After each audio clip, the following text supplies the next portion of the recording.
Bonjour petits et grands lecteurs, on se retrouve aujourd'hui pour un update lecture. Un update lecture plutôt riche et varié, il y aura beaucoup de lectures de cours. Si vous êtes plutôt lecture intellectuelle, vous allez trouver votre compte. Le premier récit que j'ai à vous présenter est un énorme livre de 800 pages que j'ai eu du mal à avancer mais que j'ai fini. On est très heureux quand on l'a fini.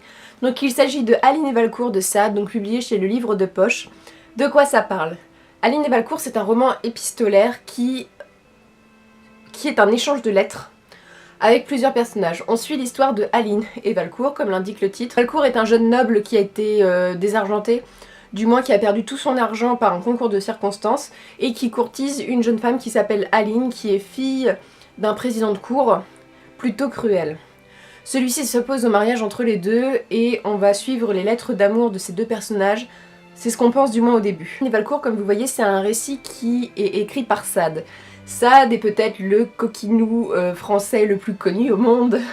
Voilà, Sade a créé énormément de textes pervers, érotiques, dégueulasses. Mais ici, on a le Sade publié de son propre nom.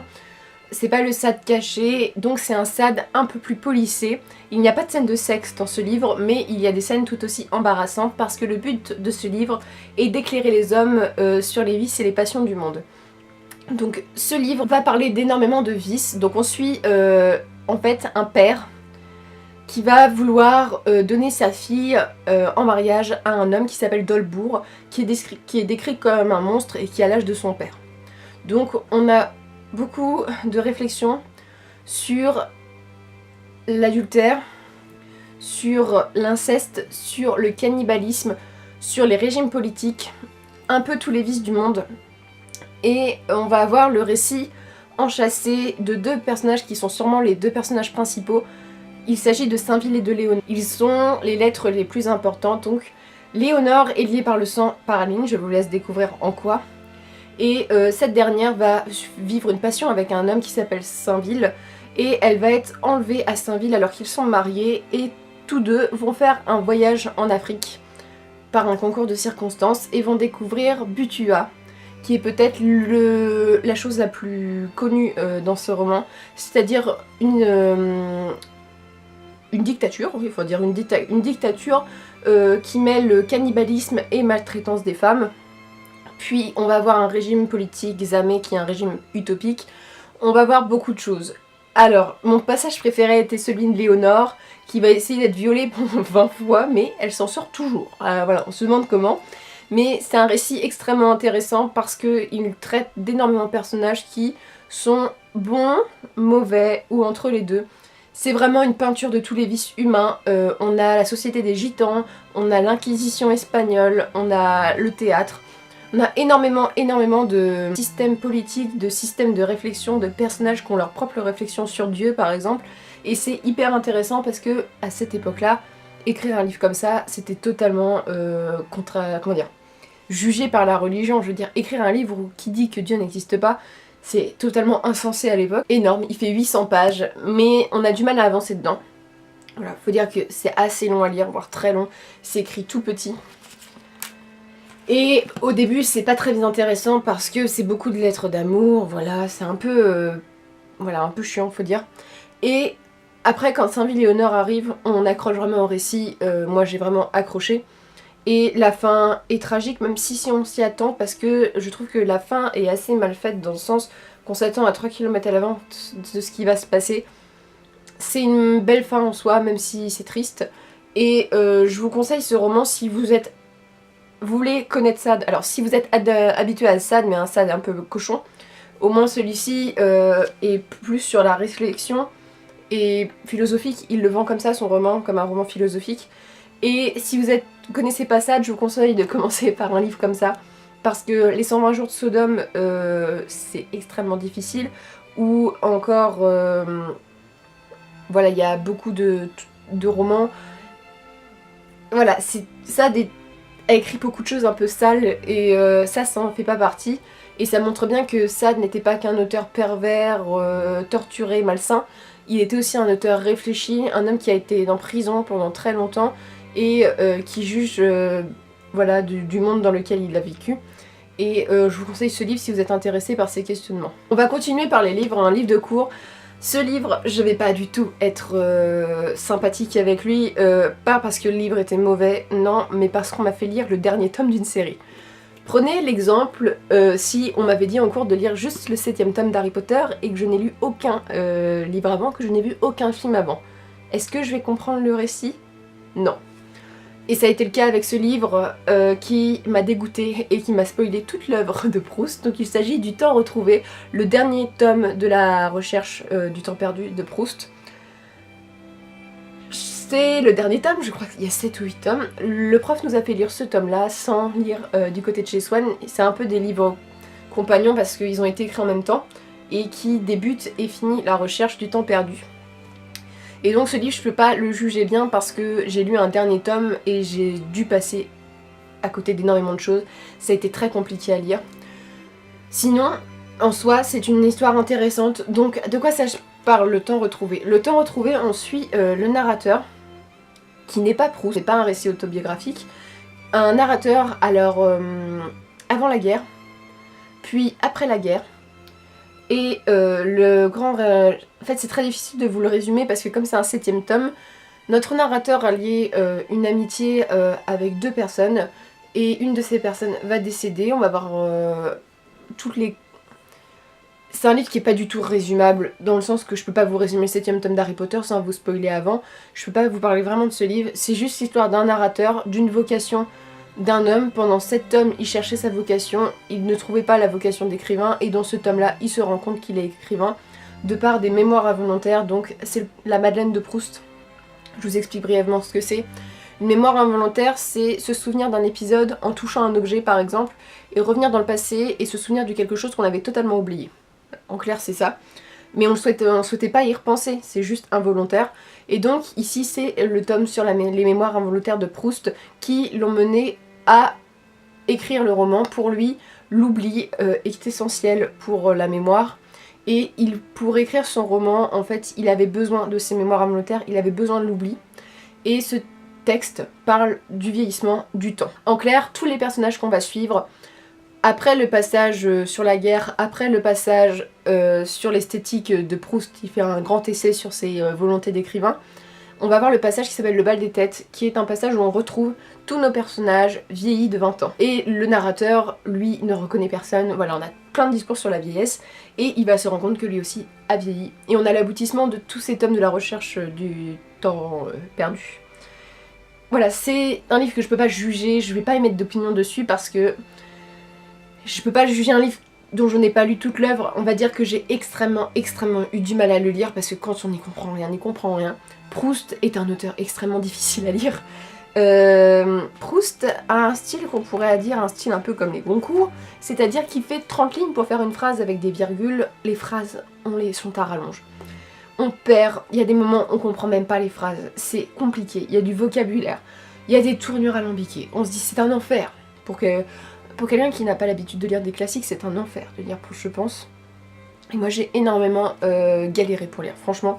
Ça a été extrêmement difficile, c'est pour ça que je peux pas vous dire si ce livre a été bon ou pas, parce que je peux pas juger un livre, un dernier tome, et c'est un livre, je sais qu'il est bien, je l'ai lu, je vois toutes les qualités qu'il a quand on l'étudie, c'est un livre avec plein de choses intéressantes, mais moi j'ai pas pu le juger correctement, et ça a été une lecture assez pénible en soi, difficile, qui m'a appris beaucoup de choses, mais c'est pas un bon souvenir que j'en ai. Le dernier tome de ces lectures de cours a été un coup de cœur. Alors je crois qu'avec Le Seigneur des Anneaux et 100 ans de solitude que j'avais lu en première année, je n'avais jamais eu de coup de cœur pour une lecture de cours, mais ce livre, quand je l'ai lu, je me suis dit « Oh, c'est tellement bien !» Et ça confirme, en fait, j'adore cet auteur. C'est le 2e livre que je lis de lui. Donc il s'agit de Jules Verne, L'île mystérieuse. Oh, c'était une super lecture, je vous le conseille vraiment si vous êtes amateur de récits d'aventure, tout ça. Alors, de quoi ça parle? Ça se passe pendant la guerre de sécession aux États-Unis. On suit les sudistes et les nordistes, je sais pas si on dit les nordistes.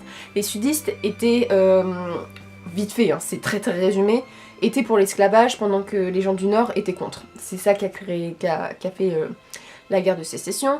On suit un personnage qui s'appelle Cyrus, il me semble. Oui, Cyrus Smith, qui a capturé en fait pendant la guerre de sécession avec 5 5 autres personnes, y compris son esclave, et ils vont s'échapper. Voilà, ils vont s'échapper en ballon, ils vont voler le ballon d'un sudiste et ils vont essayer de retourner chez eux.